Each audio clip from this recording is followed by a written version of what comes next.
Good morning class. आज हम पढ़ेंगे type of chemical reaction.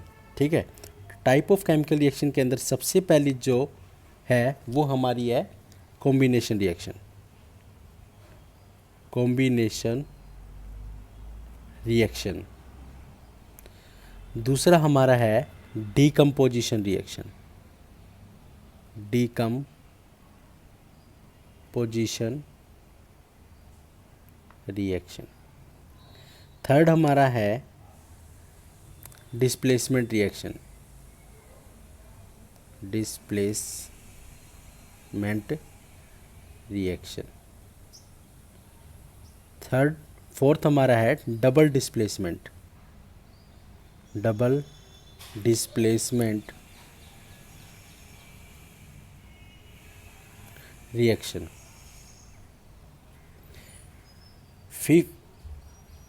Fifth हमारा है रिडॉक्स रिएक्शन। Redox reaction. ठीक है, रिडॉक्स के अंदर हम पढ़ेंगे रिडक्शन एंड ऑक्सीडेशन दोनों पार्ट। आज हम सबसे पहला पार्ट पढ़ेंगे कॉम्बिनेशन, यानी कि सबसे पहला पार्ट है हमारा कॉम्बिनेशन। देखो, कॉम्बिनेशन अपने वर्ड से बता रहा है कंबाइन। ठीक है, तो इसकी डेफिनेशन देखो क्या है। व्हेन टू और more substance when two or more substance combine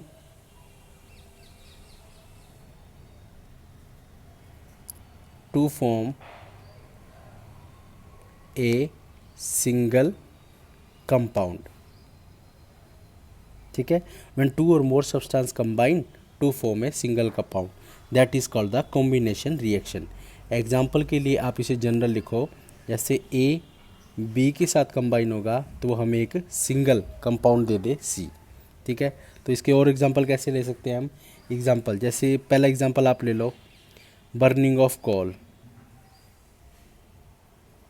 burning of coal कैसे किया, सी को ऑक्सीजन की प्रेजेंस में बर्न किया, क्या बनाएगा CO2 कार्बन डाइऑक्साइड। और हम ले सकते हैं फॉर्मेशन ऑफ वाटर।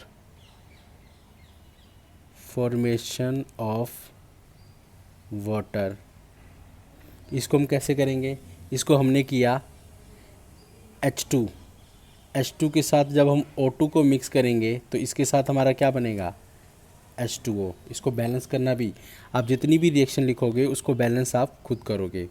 ठीक है, ये चीज़ क्लियर। अब इसी के साथ एक मोस्ट इम्पॉर्टेंट क्वेश्चन बनता है, क्या, जब आपने quick lime is mix with water to form slack lime. ठीक है, तो क्विक लाइम देखो क्या होता है CaO, इसको हम कैल्शियम ऑक्साइड भी बोलते हैं या क्विक लाइम बोलते हैं, क्विक लाइम। ठीक है, इसको हमने क्या किया, वाटर के साथ रिएक्ट कर दिया H2O के साथ। वाटर यानी कि डाई हाइड्रोजन ऑक्साइड। ठीक है, इसका केमिकल नेम है डाई हाइड्रोजन ऑक्साइड। ये बनाएगा क्या हमारा CaOH ट्वाइस। इसको हम क्या बोलते हैं स्लैक लाइम।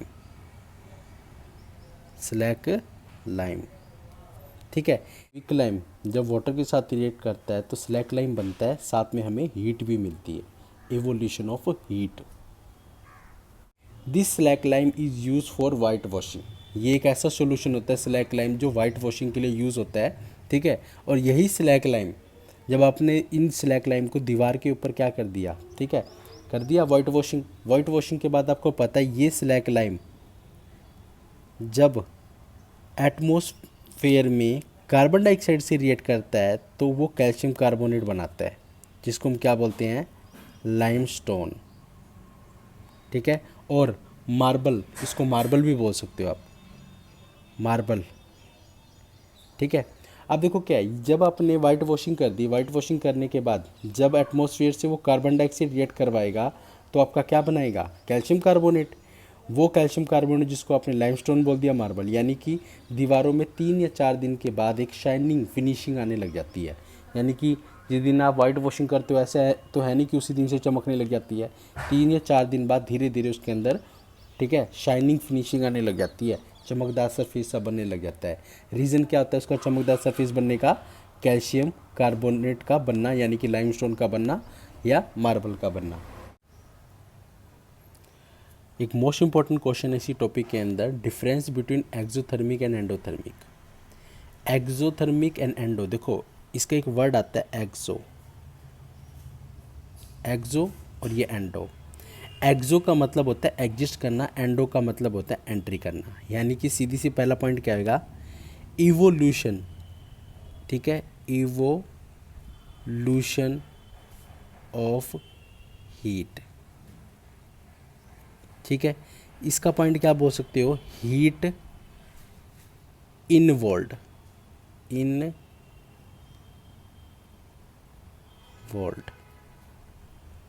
ठीक है। इसके अंदर हीट इन्वॉल्व होती है, इसमें इवॉल्व होती है, ठीक है। दूसरा पॉइंट इसके अंदर एग्जांपल आप दे सकते हो, ठीक है। दूसरा एग्जांपल आप इसकी रिएक्शन में ले सकते हो, जैसे हमने क्या किया था, CaO plus H2 give rise to CaOH twice plus में हीट, ठीक है। इसके अंदर से क्या हुई थी? इवॉल्व हुई थी। क्या आपका ये स्लैक लाइम, ये क्विक लाइम। इसका आप एग्जांपल क्या दे सकते हो? इसका एग्जांपल आप दे सकते हो, मान लो कैल्शियम कार्बोनेट है, जब आप इसको हीट दोगे, एंडोथर्मिक हीट दे रहे हो, तो ये आपका क्या बनाएगा? क्विक लाइम, और CO2 हमें निकाल देगा, ठीक है। तो हीट देनी पड़ रही है एंडो, तो ये एक डिफरेंस हो गया। जब स्लैक लाइम वाटर के साथ रिएक्ट करता है, देखो तो कैल्शियम कार्बोनेट तो बनता ही है, वाइट फिनिशिंग तो आती ही है, उसी के अंदर हमारा साथ में वो सरफेस थोड़ा बहुत क्या आता है, वाटर भी निकलता है उसके साथ, यानी एक तरीके से आप उसे क्या बोल दो, एक्वस। कुछ सिंपल देखो, हमने एक्सोथर्मिक के बारे में पढ़ लिया, एंडोथर्मिक के बारे में। मैंने burning of natural gas, natural gas के अंदर क्या मिला होता है हमारा? मीथेन। मीथेन को जब ऑक्सीजन की प्रेजेंस में बर्न करोगे तो CO2 और वाटर निकाल देगा, ठीक है। एक्सोथर्मिक क्लियर हो गया। एक मोस्ट इंपॉर्टेंट क्वेश्चन यहाँ पर ये होता है कि आपका रेस्पिरेशन या रेस्पायरेशन प्रोसेस एक्सोथर्मिक और एंडोथर्मिक, तो आंसर है एक्सोथर्मिक, ठीक है, क्योंकि उसके अंदर हीट निकलती है। देखो आपने ग्लूकोज खाया, रेस्पिरेशन क्या होता है? Respiration is the process in which oxygen is needed to break down the glucose, ठीक है। ऑक्सीजन नीड होता है, needed to break down the glucose. तो ये ग्लूकोज है, ऑक्सीजन को क्या करेगा?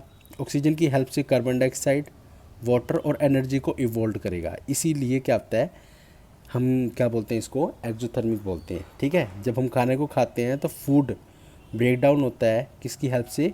ऑक्सीजन की हेल्प से। तो ये पूरी की पूरी आप एक्टिविटी को आप एक्सप्लेन कर सकते हो, क्लियर है। और इसी के अंदर एक छोटा सा एग्जांपल क्या है, decomposition of vegetable matter into compost, ठीक है। यानी वेजिटेबल मैटर जब ब्रेक डाउन हो जाता है तो वो कंपोस्ट में बनता है, तो उसका भी क्या एग्जांपल है?